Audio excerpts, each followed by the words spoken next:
పెద్దపల్లి జిల్లా ధర్మారం మండలంలోని బొమ్మారెడ్డిపల్లి గ్రామానికి చెందిన గొర్రెల కాపర్లను ఆదుకుని వారికి భరోసానిచ్చి అండగా నిలిచి తక్షణమే ఆర్థిక సహాయం అందించాలని కలెక్టర్ని కోరిన గొర్రెల కాపర్లు సంక్షేమ సంఘం రాష్ట్ర అధ్యక్షులు పోచబోయిన శ్రీహరి యాదవ్, ప్రధాన కార్యదర్శి మారం తిరుపతి యాదవ్, అఖిల భారత యాదవ్ మహాసభ పెద్దపల్లి జిల్లా అధ్యక్షులు మేకల మల్లేశం యాదవ్, ప్రధాన కార్యదర్శి వేల్పుల నాగరాజు యాదవ్ బాధితులతో కలిసి కలెక్టర్ని కలిసి వినతి పత్రాన్ని అందజేశారు.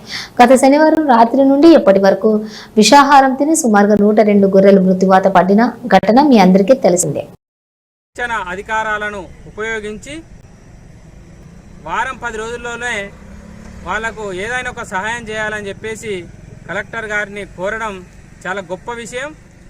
గొప్ప విషయమే కాకుండా వీటన్నిటికీ నేను బాధ్యత వహించి మరి వారం 10 రోజులలో వాళ్ళకి చెక్ రూపమా ఏదో రూపంలో వాళ్ళకు పెద్ద మొత్తంలో సహాయం అందించే విధంగా నేను కృషి చేస్తానని చెప్పడం కూడా నిజంగా మేమందరం హర్షిస్తున్నాం.